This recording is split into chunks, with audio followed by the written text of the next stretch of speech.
Gledate oddajo Klepet ob kavi.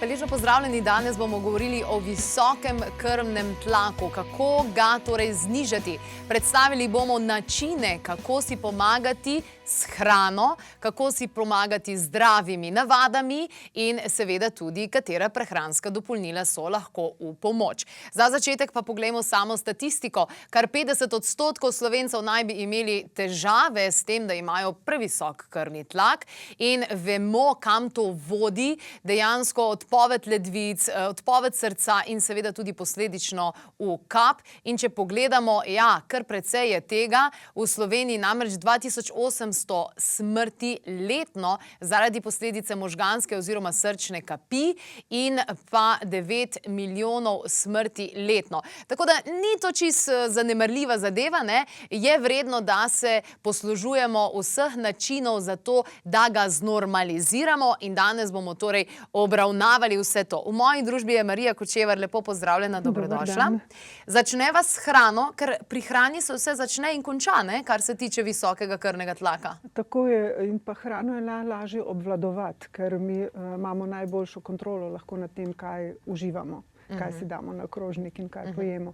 Tako da hrana je bistven dejavnik, se pravi, pazimo, da ne uživamo hitre hrane. Je hrana tudi povzročitelj tega? Ne bom rekla, da je direktni povzročitelj, ampak je pa bistven dejavnik.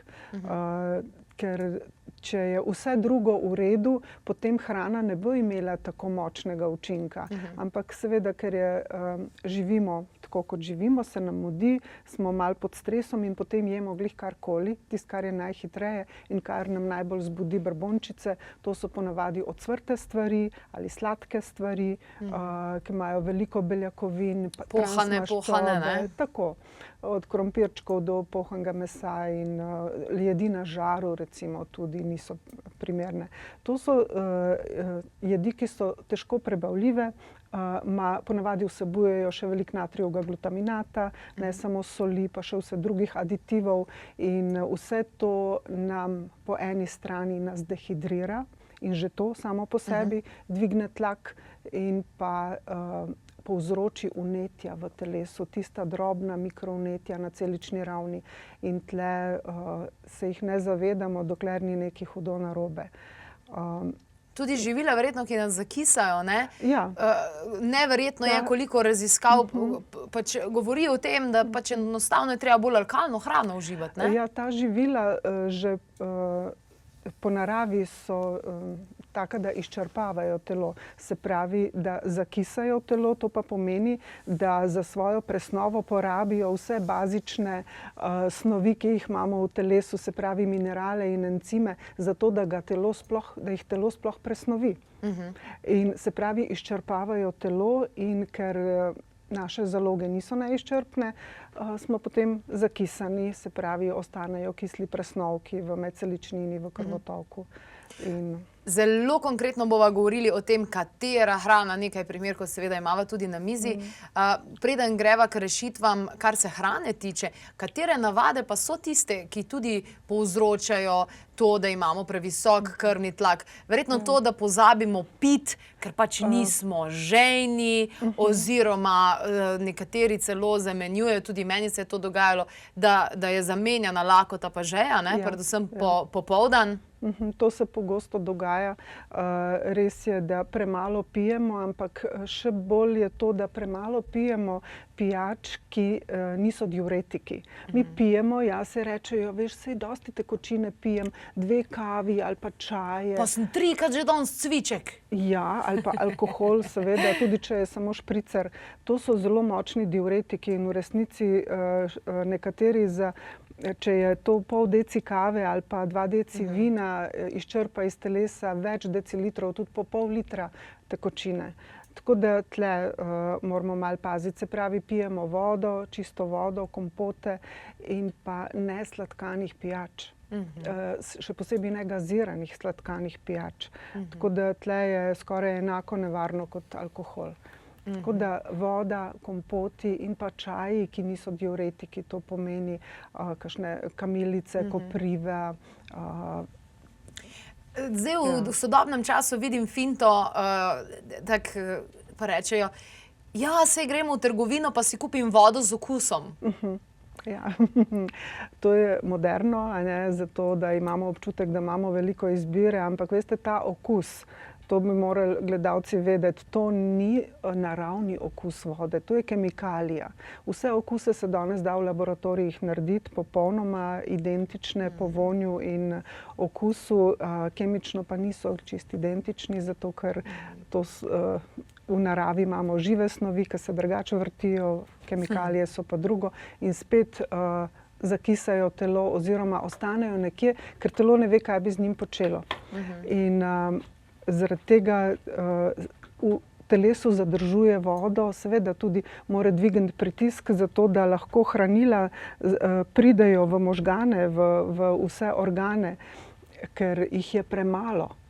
Izčrpali smo svojo kri, premalo hranil ima, ponavadi tudi premalo kislika, zato ker taki ljudje se ponavadi premalo gibljejo, smo v zaprtih prostorih, gledamo računalnik in smo zakrčeni. In takrat se pritisk mora dvigniti, zato da dovolj krvi, dovolj kisika pride v možgane in v druge organe. In pa še en dejavnik je, ki počasi pogosto pozabimo, in sicer, da se redimo. Za vsake pol kile dodatne teže mora telo narediti skoraj 3/4 kilometra novega ožilja. Se pravi, mora srce poganjati kri še po tem dodatnem ožilju. In je normalno, da ljudje, ki imajo majčkeno preveč teže, da imajo tudi majčkeno višji pritisk. Se mora biti, ne? Ja, drugače ne bi to telo moglo funkcionirati. Ali pa bi človek samo spal. Tega si pa ne želimo. Tako, mi bomo tale trenutek tudi videli tabelo. Zdaj tabele so se malce spremenile, kdaj ti že dejansko dajo zdravila. Zdaj imamo ljudi, ki dobijo zdravilo in se povsem sprijaznijo, da ga bodo pač celo življenje jemali. Ampak mi dve sva že velikokrat govorili o tem, da zdravila zelo negativno vplivajo oziroma imajo stranske učinke tudi na druge organe. Torej, ali obstaja pot, da mi rečemo, ok, v redu, če moram jemati, bom jemal, ampak ne bom se zadovoljil, da bom to jemal celo življenje, bom tudi z ostalimi zadevami. Ali se s hrano, z dodatki, s zdravimi navadami da znebiti potrebe po zdravilih? Seveda, tako kot smo si pridelali neko bolezen ali neko stanje, tako ga lahko tudi odpravimo, ne gre čez noč. Seveda, če je pritisk zelo visok in ogroža naše zdravje, potem ga bo treba za začetek tudi umetno znižati. Ampak, če pa vemo, zakaj je prišlo do tega pritiska, se pravi zaradi vseh teh dejavnikov, pa tudi vemo, kaj moramo narediti. Se pravi, začnemo v telo vnašati predvsem hrano, ki je bazična po svojem delovanju, torej ima veliko mineralov, to je pa zelena listnata zelenjava in pa sveže sadje, naše domače sadje, ne uvoženo sadje oziroma južno sadje, ki je precej sladko, je drugačno, kot ga rabimo. Po zimi je to suho sadje, suha jabolka, hruške, ne vem, slive, marelice.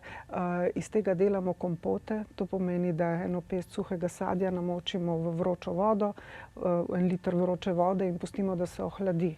In to je čudovita pijača, ničesar drugega ne rabimo. Res? Tako da to so že nekoč ljudje delali, zato so sušili sadje in danes bi bilo fino te navade obnoviti.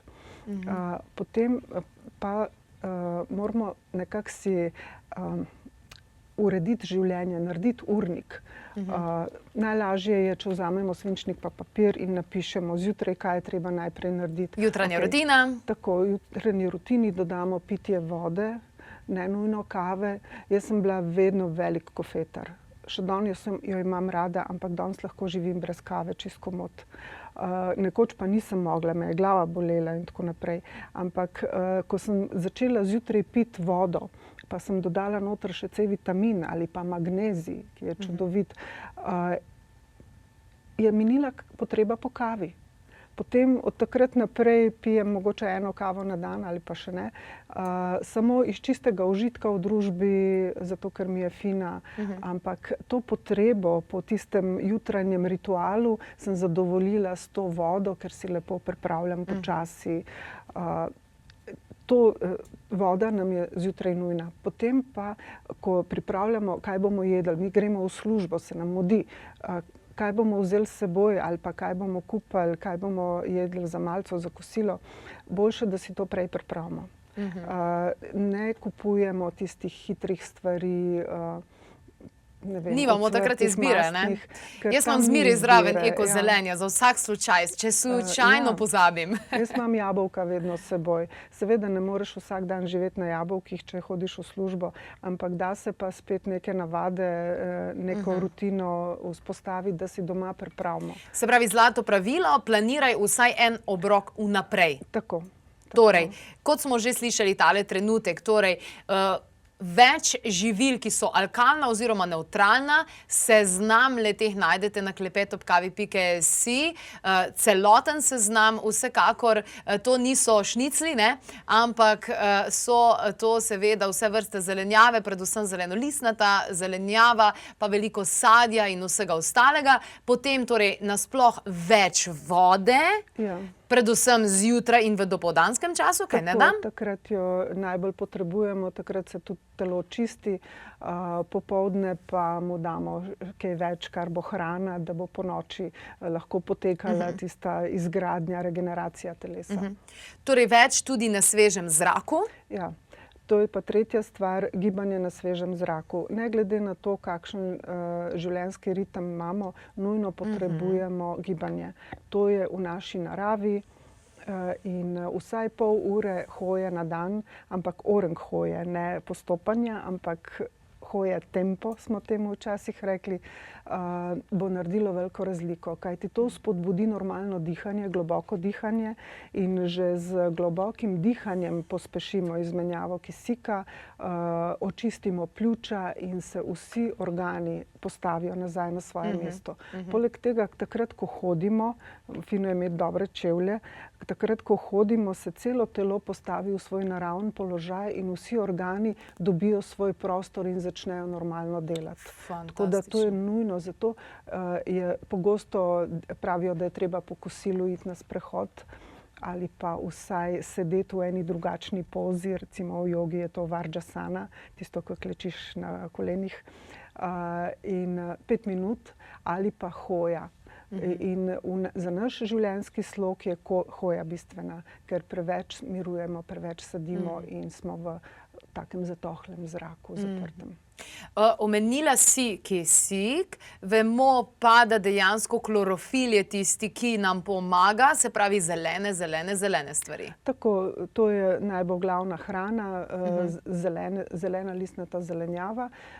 In recimo tudi smuti iz tega je odličen. Samo pazimo, da ne mešamo sadja in zelenjave oziroma da ne mešamo kislega in sladkega sadja. Tako da v zeleni smuti, ki smo mu dali noter zelenjavo, ne vem, brokoli, špinačo ali pa koprive, damo avokado, damo ščepec soli in potem bo okus odličen. Potem se pa še igramo z začimbami. Ko govorimo o zelene stvari, sem ugotovila, da veliko ljudi misli, torej zelena solata pika. Ampak imamo kaj, kodrolistnati ohrovt, špinača, blitva. Vse to, tudi bučke, potem cvetača, brokoli, ohrovt, brstični. Vsa zelenjava, ki se jo trenutno dobi. K sreči je to tudi zelenjava, ki dobro prezimi. Tudi več vrst radiča, tudi če je rdeč, super. In to zelenjavo, pa zelje, tudi rdeče zelje, kitajsko, mogoče malo manj, ampak tisto je fino, ker da volumen in naredi sitost. Tako da in zraven te zelenjave obvezno dodajamo kumino. Kumino. Ja, zato ker te križnice so včasih težko prebavljive, včasih malo napenjajo in če jim damo zraven zmleto kumino, se to bistveno bolje prebavi in nimamo težav. Super, perfektno. Kasneje bova šle tudi na področje prehranskih dopolnil, tudi tukaj je veliko zmot in vsega ostalega, ampak ljudje včasih rečejo, čakaj malo, če moram jemati zdravilo, pa da nočem jemati zdravila, zdaj bom pa prehranska dopolnila, mislim, kaj ni isto? Ne, zdravila imajo, zdaj ne vem, koliko komponent je v tistem zdravilu, sigurno jih ni 100, tako kot v prehranskem dopolnilu ali pa v neki živi stvari, v neki zelenjavi, v neki začimbi. Tako da zdravila delujejo zelo ciljano, ampak zaradi tega imajo pa stranske učinke. Ker če imaš ti en kupček balonov, pa samo enega ven potegneš, se bojo vsi spremenili. Bojo učinki. Medtem ko poješ neko zelenjavo, nek sadež, s tem ne boš nič ven potegnila, boš samo nekaj dodala zraven in se celota ne bo razsula. Tako da, če jemljemo zdravila, takrat, ko je nujno, seveda, ampak istočasno lahko s prehrano in z enimi dobrimi navadami, z gibanjem, izboljšamo svoje stanje, tako da naslednjič, ko bomo šli na kontrolo v zdravniku, bo mogoče nam dal manjšo dozo zdravila ali pa ga bo celo ukinil, ampak ponavadi najprej postopoma zmanjšujejo doze. In pa pozorni moramo biti na diuretike, ki jih dobimo zraven zdravil za visok pritisk, kajti nekako velja pravilo, da je treba izčrpati vodo iz telesa, da se potem pritisk zniža. To ni vedno najboljši način. Ker človek ima visok pritisk ravno zato, ker ima premalo vode, ker se žile stisnejo in je treba hitreje pognati kri po telesu. Če pa so žile sproščene, če je dovolj vode, potem pa lahko... Mislim, tle je zelo veliko zmede, tako da moramo vedeti, zakaj ima človek visok pritisk. Ni pri vseh ljudeh enako. In zato smo pozorni pri diuretikih. Torej pri diuretikih. Če nekdo pije dovolj vode, potem moramo paziti, da ne izgubi kalija. Kalija potem zmanjkuje, magnezija zmanjkuje in se cel sistem poruši. Tako da tle je treba zelo veliko previdnosti in upoštevati vse dejavnike. Razumeti zadeve. Odlično. Če povzamemo, mogoče v nadaljevanju bomo torej še govorili o prehranskih dopolnilih, katera so lahko v pomoč, katera niso. A prehranska dopolnila niso rešitev, so samo del rešitve. Tisti drugi del rešitve, ki je pa pravzaprav temelj in osnova, pa je seveda vsakdanja prehrana in pa navade. Preverimo, katero hrano, kakšno hrano je treba dati stran, katero povabiti in katere navade.